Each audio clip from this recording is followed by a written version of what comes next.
Okay, we are recording this. So everyone, I just want to say a thank you to Scott and Liz for joining us today. They work for McCarthy Building, and they're going to be talking to us a little bit about what it's like to be in the construction field on a construction site, and a little bit about their own career paths. Please feel free to ask questions. I know you'll probably have to do them through your teacher, but I know that they do like that interaction. So please, as long as you have respectful questions, I'm sure that they would like those. So with that being said, I'm going to turn it right over to Scott and Liz. Thank you, Rebecca. Thank you. Thanks everyone for having us here today. We're really excited about this.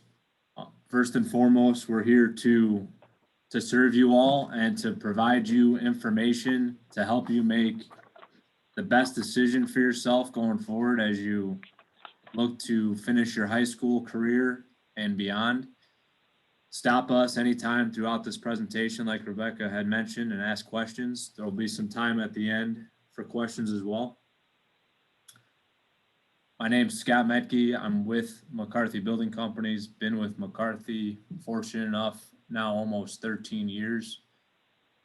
Liz and I are working down in Cooperstown for Bassett Healthcare, the network, doing whatever type of construction projects come up throughout the course of the year. McCarthy's been lucky enough to be working for Bassett since 1990. I'm in the project manager role right now. I've lived and worked in a couple different states throughout the country. I ended up going to school and receiving my bachelor's degree in construction management. But as you'll see in this presentation, college is not always the only choice or the correct choice. And that's part of why we're speaking to all you today, is to make you aware of your options. With that, I'll transfer it over to Liz and let her share a few things about herself. All right, thank you, Scott. My name is Liz Swart. I'm a assistant superintendent for McCarthy. I have been fortunate enough to be with McCarthy for 14 years. And all of my career with McCarthy has been at Bassett and Cooperstown. So it has been a wonderful experience, and hopefully it will continue. Thank you, Liz. Thanks, Scott. The purpose of this presentation is to provide you all with awareness on the industry and help you make the best decision for yourself going forward. The key objectives and takeaways we want everyone to have after hearing us speak today is being aware of the industry itself, how to go about picking your team, what to expect as a newcomer, some advice, and the keys to success. Construction is a major part of the U.S. economy. As you can see with this graph, it's going up and to the right. COVID, as we all know, we've been impacted in several different areas. One of the things that we've realized is that construction is essential. And thankfully, McCarthy and multiple other construction companies across the country got even busier when COVID hit. So that speaks volumes for the opportunities and options and the demand that construction has even during the worst of a pandemic. The industry itself has a number of concerns looking ahead to the future. These were a few that we identified from last year, with the top two being the quality of the worker and the shortage of the worker. Shortage as in not enough people. So that tells us that there's a huge demand for construction people, craft workers, management staff going forward, and the quality of those people aren't quite necessarily there, which is even more important as to why apprenticeships and education is important. The industry as a whole, it's comprised of over 5 million people and growing. 65% are by the 400 biggest companies.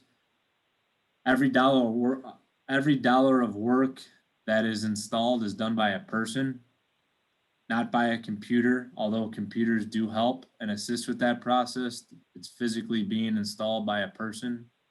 It's the ultimate team sport, and it's very risky, but the risk is normally outweighed by the reward if you're planning and doing the job correctly. In some ways, we're still building buildings and structures and bridges and roads in a similar fashion that they did several hundred years ago. Here's a few of the then and nows. Not going to go through all of these, but just to give you some examples. I'm going to say back in the day often, but back in the day, blueprints were made with ammonia. Nowadays, everything's on the computers, and we're reviewing drawings on tablets, iPads, iPhones, smartphones. You used to deal with one lawyer, if that. Now you have multiple lawyers. Our company has their own legal department comprised of a couple dozen lawyers. When you would coordinate drawings, you're physically taking drawings and stacking them on top of each other on top of a light table back in the day, and now you're using building information modeling, known as BIM, and other computer software to coordinate the buildings and structures that we're building.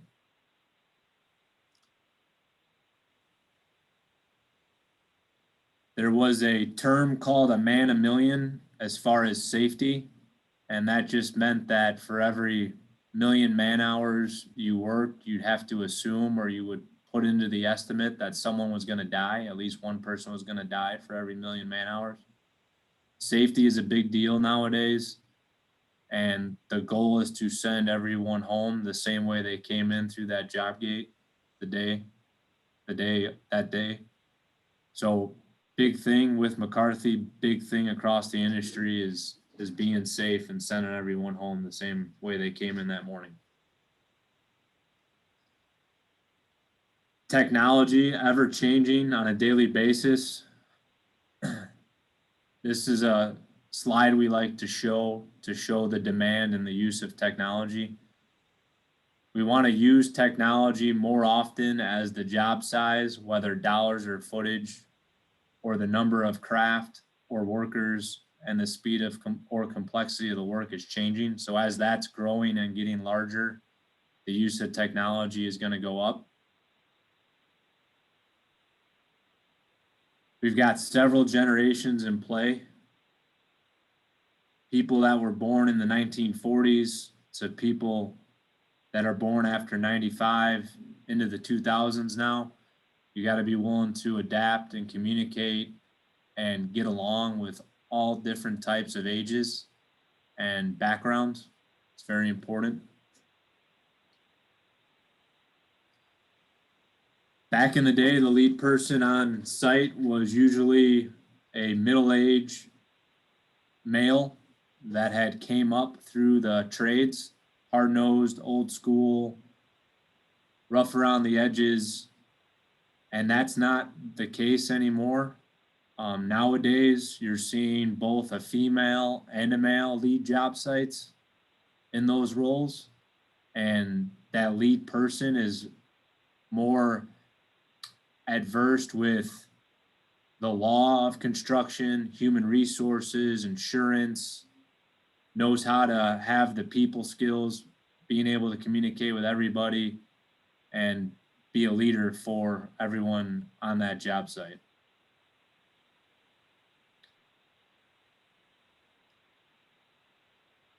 We still have some of the same challenges though. Safety will always be a challenge.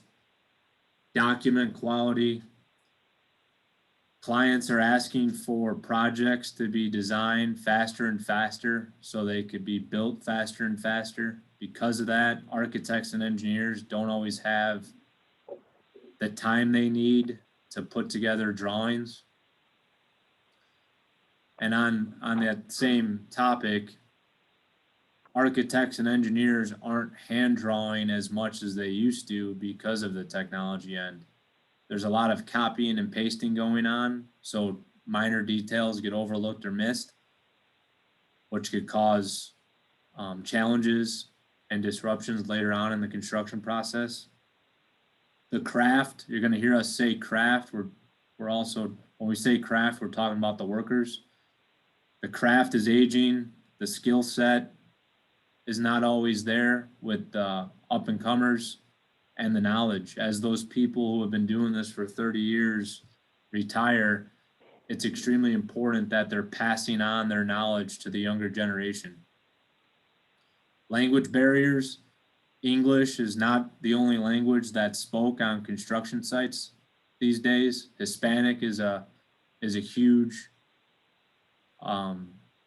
widely used language on job sites. If you all are still interested in getting in this industry after today and going forward, I encourage you all to learn how to speak and understand Spanish. Legal stuff and lawyers, as I mentioned, nowadays, even more so than back in the day, there's a lot of law involved in construction, a lot of claims, a lot of disputes, and a lot of companies want to just go straight to the contract and get into the legal side of the construction process, which isn't always the right path. So what can you do being the newcomer to the industry? In terms of safety, make sure that you're walking the walk, not just talking the talk. So making sure that you're wearing your hard hat, your safety glasses, your high visibility clothing, your gloves, your boots, knowing the regulations, being able to talk to the workers and coach them if they're doing something unsafe. Keep an open mind, always be willing to learn. I learn something every day. Liz would probably tell you the same thing. We like to always be learning. Be respectful, making sure you're treating everyone with respect. That is so critical to the growth and the outlook for you in your career. We talked about learning a second language and being able to have the courage and confidence to jump in with both feet and don't be afraid to make mistakes. Want to switch it over to Liz, and she's going to talk a little bit about picking your team. Liz, take it away. Thanks, Scott. So picking your team. Scott, do you want to go on? Thanks. So there's many different types of teams that you can be on for your career. You can start off with the type of craft. Like Scott had said, when we talk about craft, we're talking about the specific workers, such as an electrician, a carpenter, a laborer. So it's really what you want to go into if you want to work in the field. Project types, there's, you can decide if you want large, small, commercial, residential. There's many different project types, and that's part of just, picking your company. Going for a big job versus a little job. Scott and I work on a whole bunch of little jobs, but there's also those big jobs that come, but it's really knowing what you would prefer. You want to work on a high rise, or do you want to work on a house?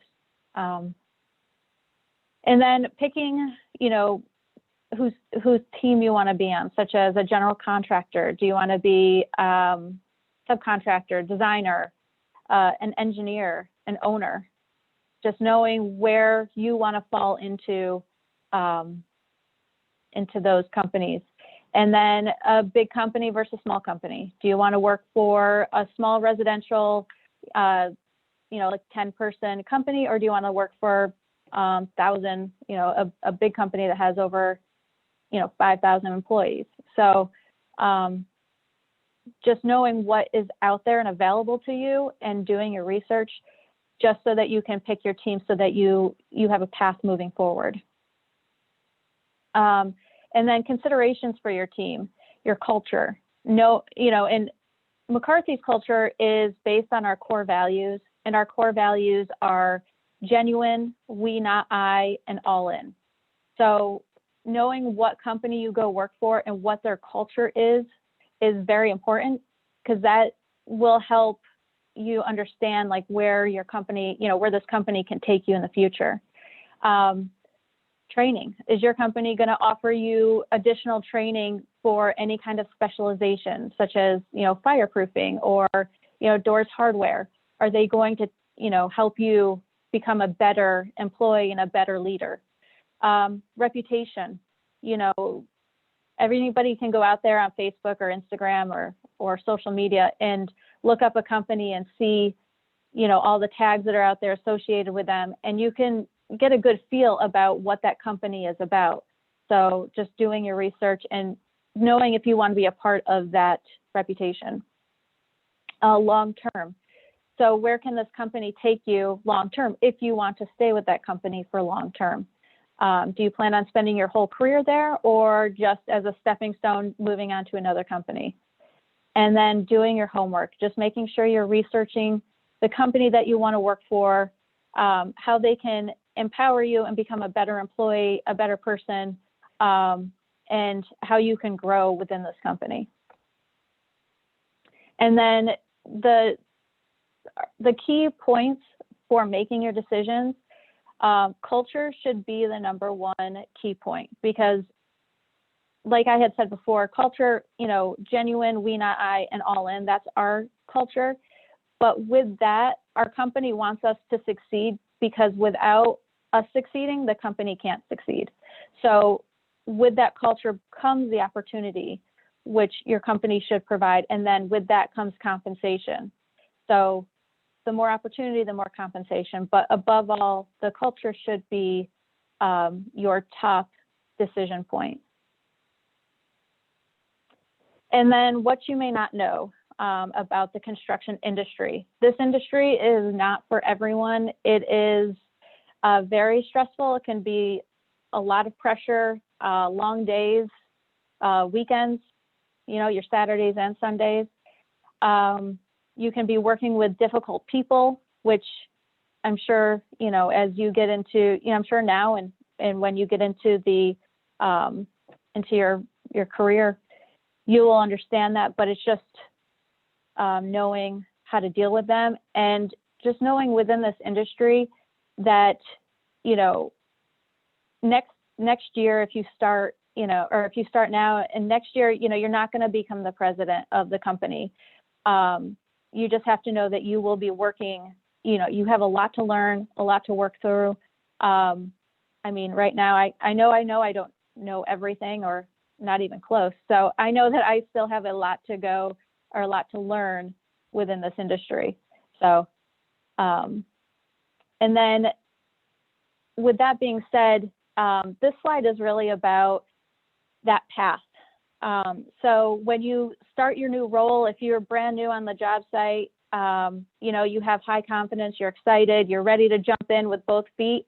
But you may not have a lot of knowledge to it. You may not understand, the client that you're working for, or the job that you're going to be starting. And so immediately within that 1 to 30 days, your confidence drops, because you just don't have that knowledge. And then as your knowledge increases, your confidence starts coming up, you start taking on more responsibility.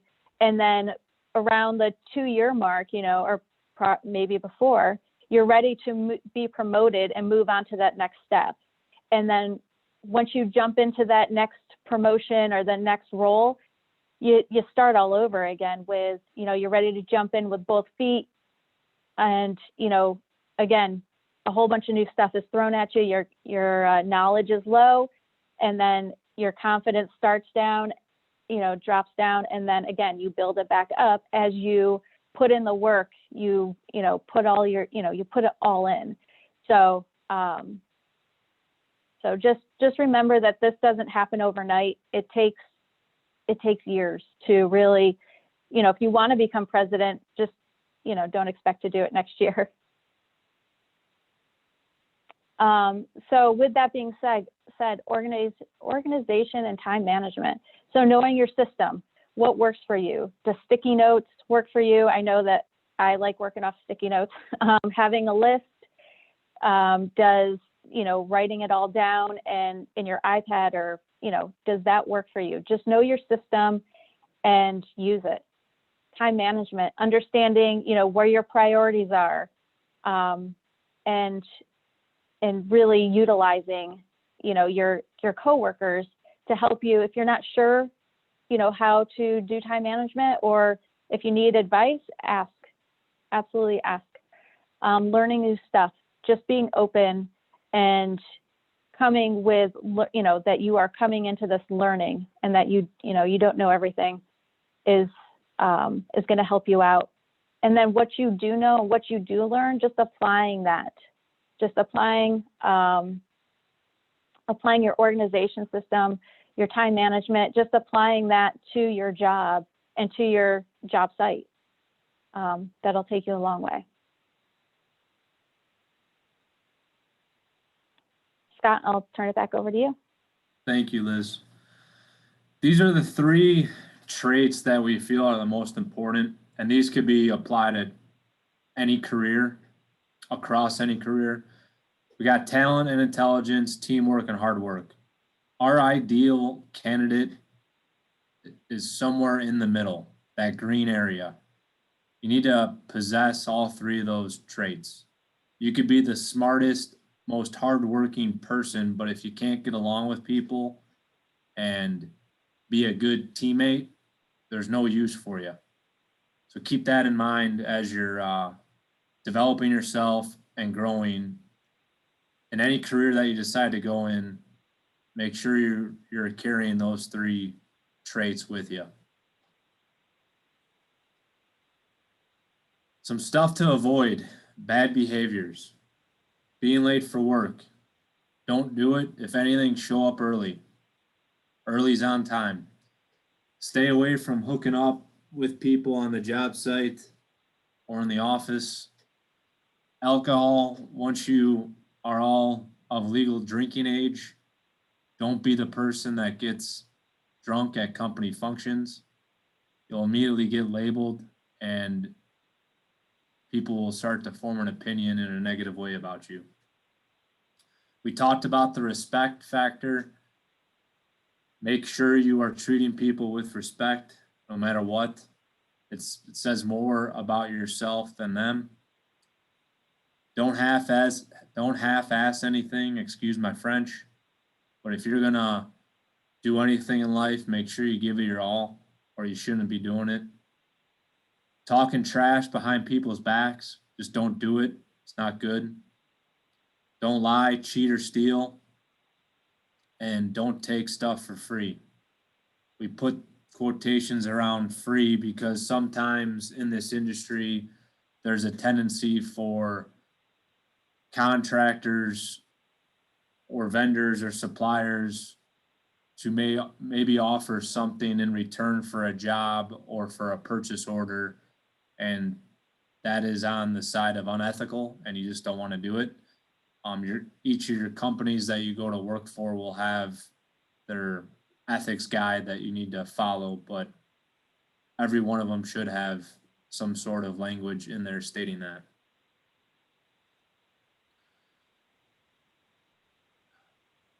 We like to show this slide because it shows the construction jobs right now with the highest employment. I think this is pre-pandemic, right before the pandemic happened.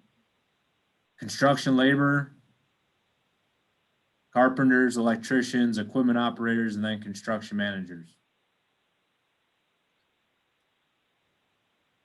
Here's the annual mean wage of carpenters from May 2020. New York, it may be a little tough to read, but in the state of New York, the mean wage of a carpenter is between $55,000 and $80,000. That's a pretty good salary. Here's the same thing for electricians. In New York, the mean is 67,000 to 81,000.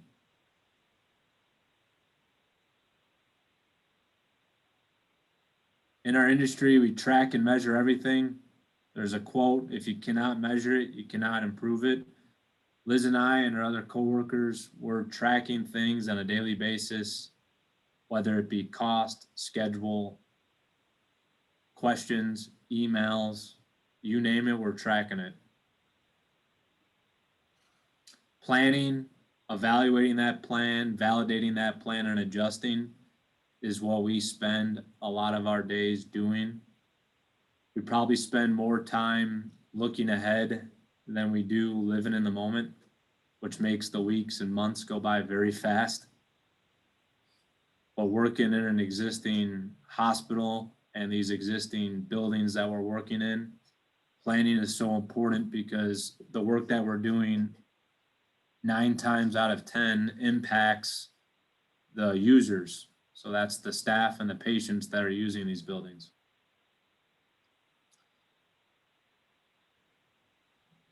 It's important to have the technical knowledge and people skills. Within the first 5 to 10 years of your careers, you really want to master the technical side of the construction process and your trade. Hard work, as Liz mentioned, long hours, sheer grit to really master that in your first 5 to 10 years is what you want to make a goal of doing. If you have a desire to get into a leadership role with whatever company you're working for, after that 5 to 10 year mark, the measure of success to get into that leadership role, assuming you've mastered the technical side, is going to be heavily dependent on how well you get along with people and lead people and influence people. That's going to outweigh the technical skills. Some things to keep in mind there if you're looking to go into a leadership role.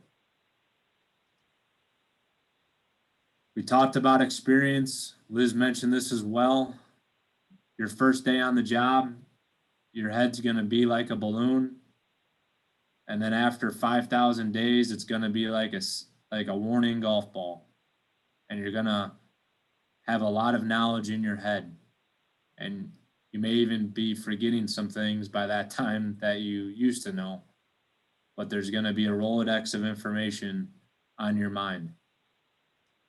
I want to switch it back over to Liz to talk about relationships and the importance of them. Thanks, Scott. So heading into relationships, construction is a small world. And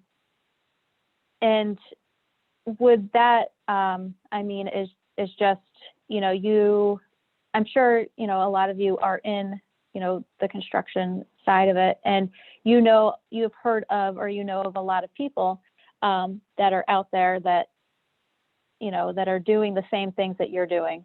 So just remember that if you know them, they probably know of you as well. Take a long range view of, when you meet someone, you want to, be respectful, be kind, be courteous, because maybe 10 years down the road, you meet this person again and they're like, oh yeah, I remember you, you were super helpful. So it goes a long way. Just remember that how you present yourself right now, it goes a long way. The good and the bad last a long time. So just like what I had said before, if you meet someone and you're rude and disrespectful, they're going to remember that. But they're also going to remember if you're kind and courteous and helpful and, you have their interest at heart. So just keep that in the back of your mind when you're making these career relationships. Keys to success. So your attitude and your demeanor is everything. So, you walk in with a positive attitude, you're ready to jump in and help out and, do a great job. That is everything. Listen. So with this, we have 2 ears and 1 mouth. And that is so that you can actually listen to what people are telling you, what your boss is telling you, what your foreman is telling you, what your client is telling you. Just make sure that you listen before you start talking. And then respect everyone. Learn the power of we. Learn that your team, that you work on a team, and that the team will succeed if everybody is working together.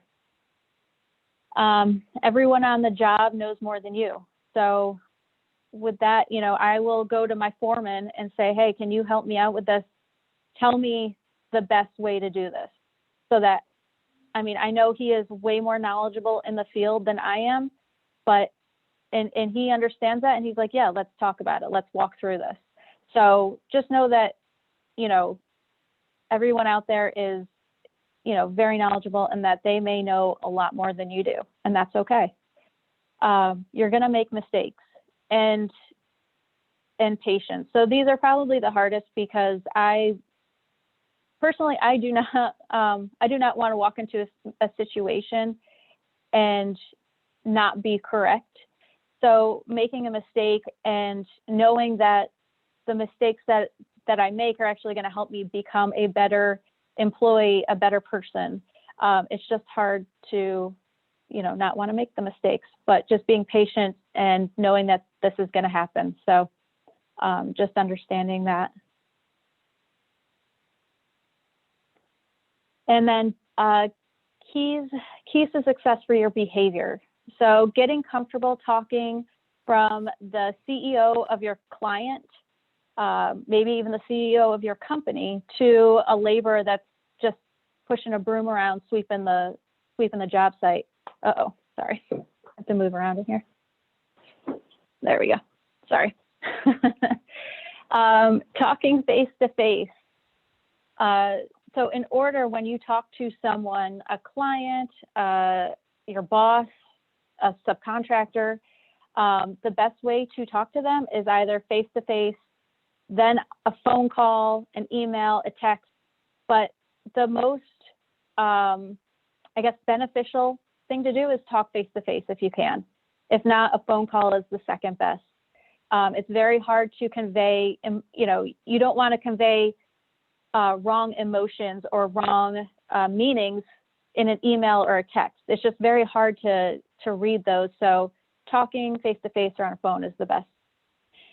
Respecting the craft, respecting the guys that are actually out there in the dirt, you know, building, you know, whatever it is that you're building. Just respecting them and then telling them, you know, showing that to them. Understand that this is not easy, and challenges happen every day.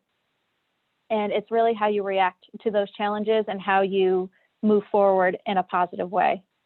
And then self-control, just, you know, being in control of your emotions, of how you're talking to people, it goes a very long way. Self-awareness, empathy, just trying to understand where other people are coming from, and then loyalty and trust. Just, you know, just being that for your people, for your client, for your, you know, for your company. And then things to learn. Raise your hand. It's, you know, there's really never a dumb question. Raise your hand, ask lots and lots of questions. The older people that are out there in the field, they love telling you what they know. They love showing you what they know. So that goes a long way, because it shows that you're actually interested in what they know. And you know, if you're asking these questions, I really hope that you are, you know, that you really want to know, because that shows them respect, that, you know, that you respect them for knowing what, you know, how to proceed. And this goes into playing dumb. You know, maybe you do know some of it, but you don't know all of it. And people just, you know, a lot of the people that are out there working just want to tell you their craft, show you what they can do. Know the industry that you're in. Alternative paths. So within our company, Scott and I are obviously out in the field running work, But within our company, we have an estimating department, we have a design department, we have a BIM department, you know, we have an accounting department, you know, so we have all of these different avenues. If we wanted to get out of the field, we could, you know, say, hey, can I try design?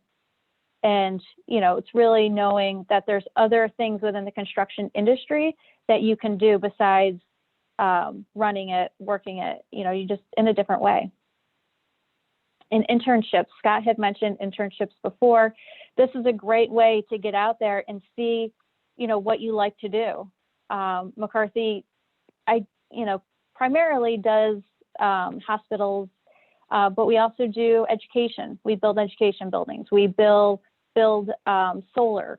A lot of solar is going on now. So it's knowing what you like to work on, and then learn, asking lots of questions and saying, how can I help?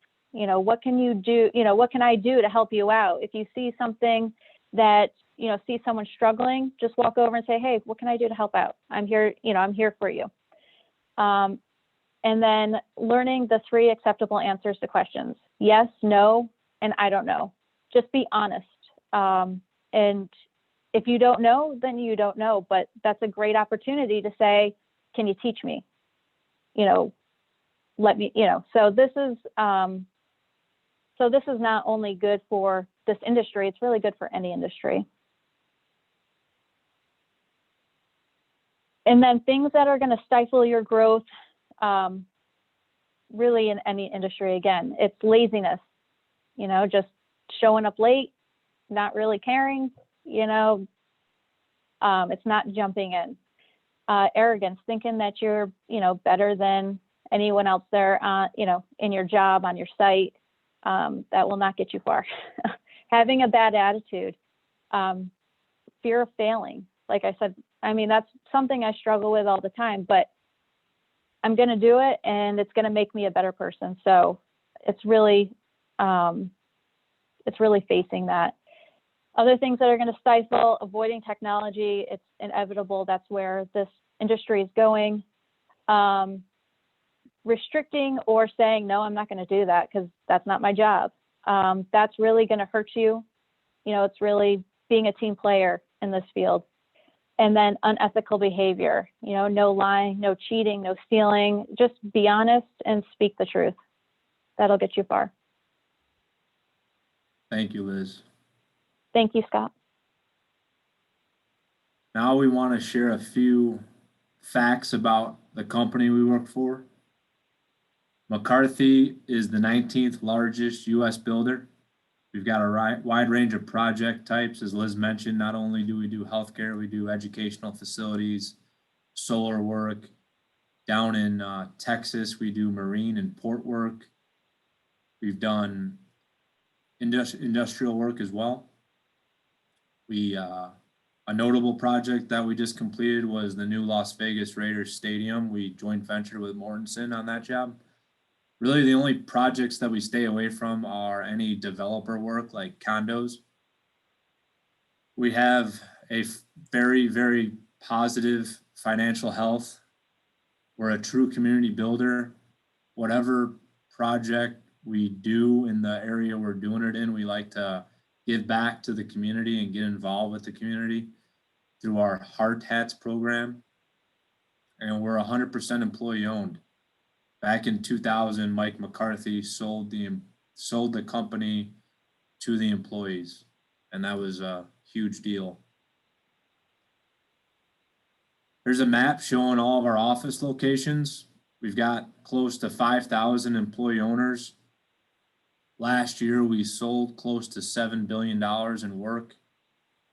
Our revenue, so the revenue is the amount of billings we submitted to owners, approached 5 billion.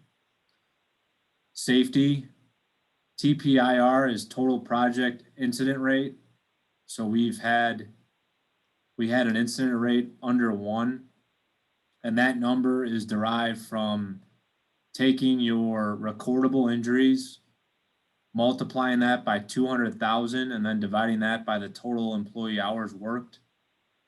The industry average, as you can see, is 2.9, so we're well below that. And we're gonna finish with our core values, as Liz mentioned earlier. These are the three core values that we live by daily: genuine respect for the work we do and the people who do it, recognized for being honest and following through on our commitments, we not I, belief in the force multiplier, the power of teamwork and a consistent habit of sharing credit, and being all in, fully committed, and a reputation as someone people can count on to do whatever it takes to get the job done. And with that, we'll open it up to any questions anybody has.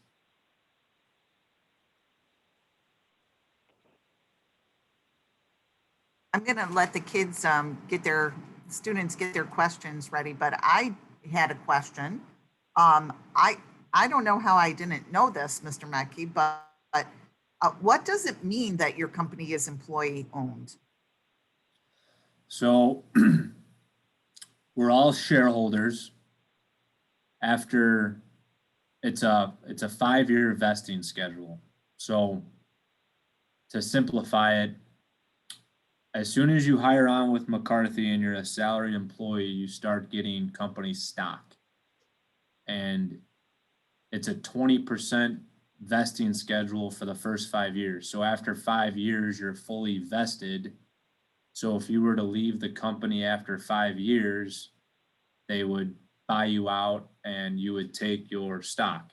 So instead of the profits of the company going to 1 or 2 shareholders or a family, if it's a family-owned company, the profits get dispersed amongst the entire company, the salary employees.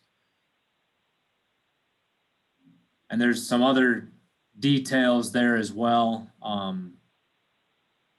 Each salaried employee, in addition to a 401k, McCarthy contributes up to 19% of your salary to the stock. It's called the ESOP, Employee Stock Ownership Program. So the two engines that Liz and I have for retirement with McCarthy is the 401k, which is something that you would normally see with a company, and then the ESOP, which is the benefit that we receive because the company's employee owned.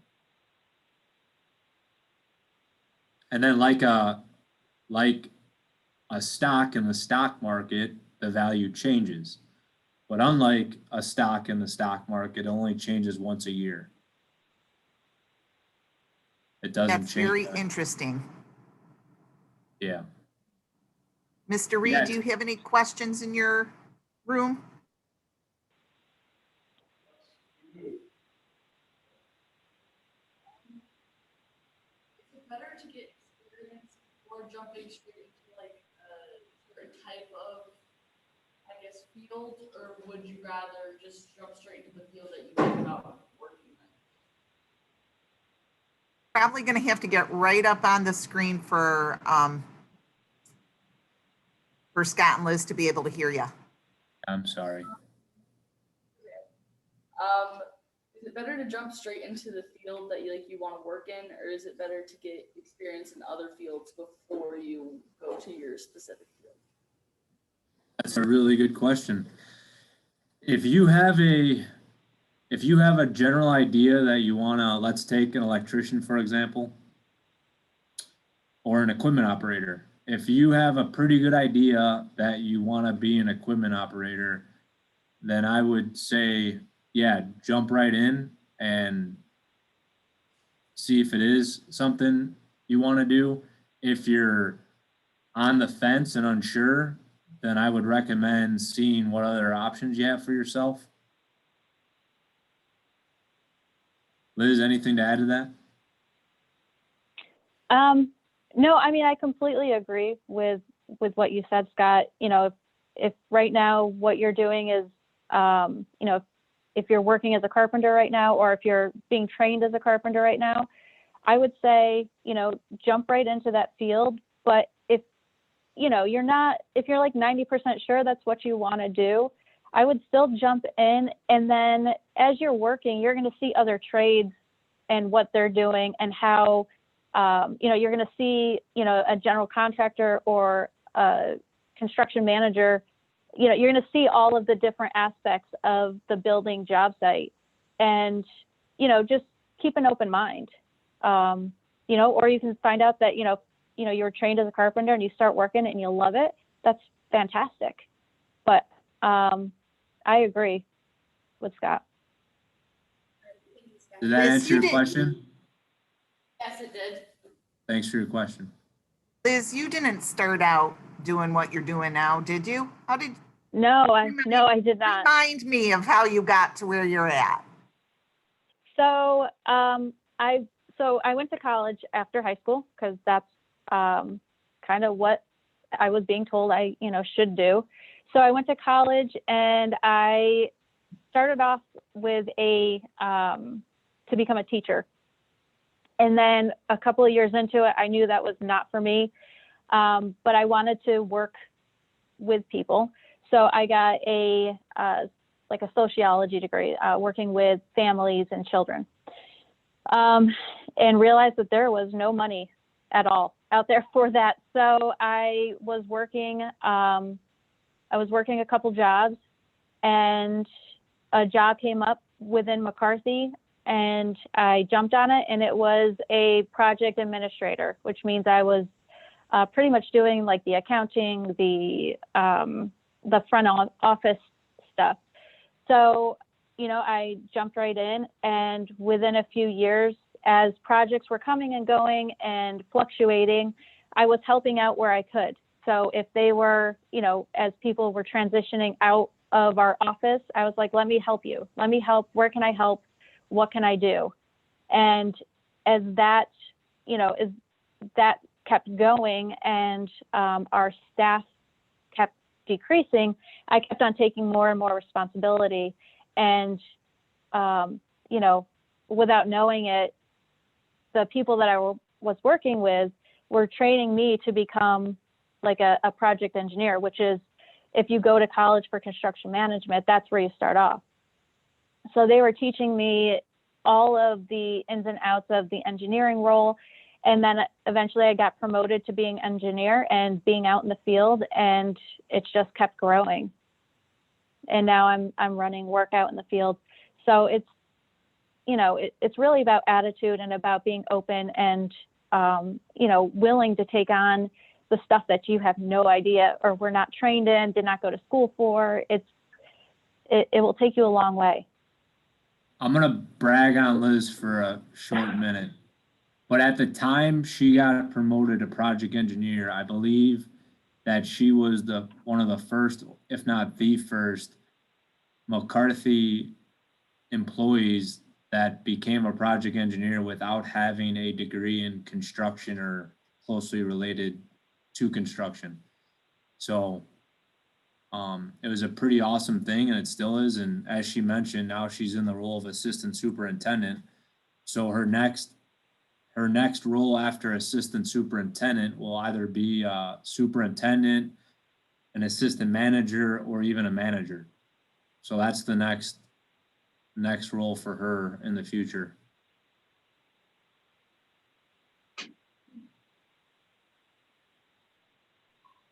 Read, any more questions from your classroom?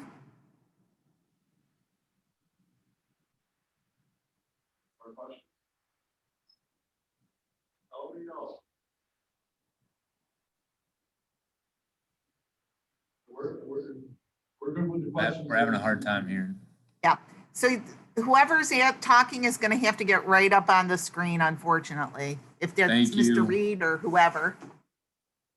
Sounds like we're good for questions right now, so. Okay, thank you.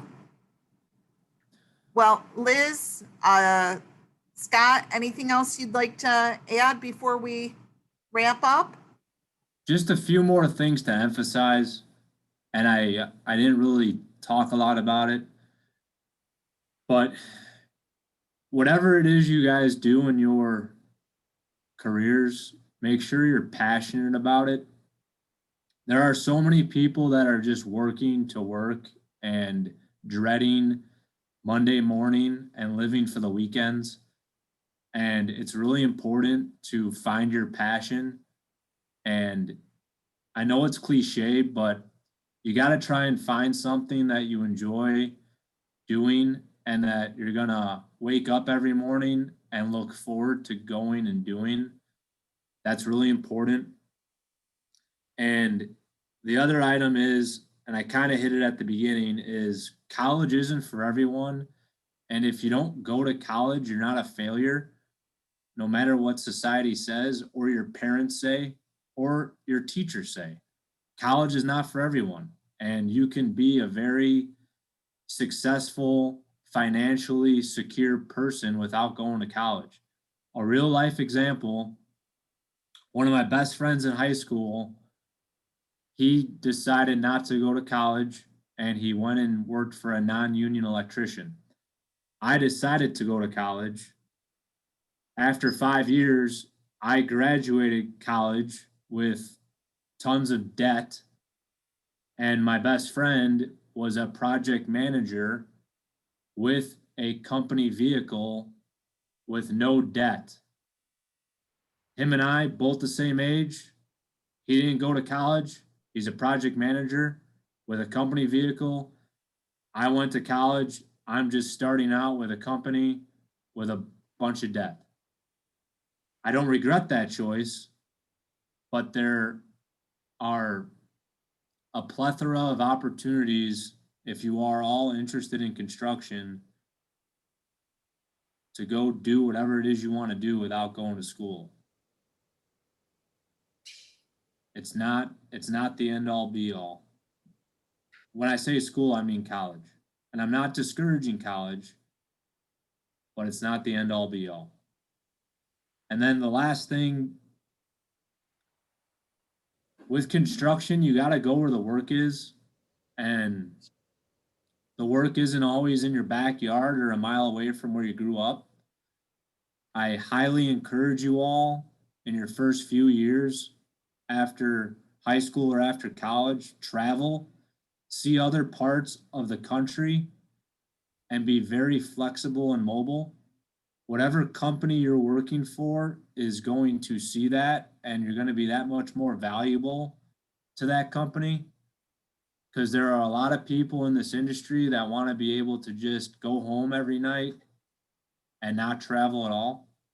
And if you're willing to raise your hand and say, I'm willing to travel, that's going to put you that much ahead of the competition. Liz, anything to add?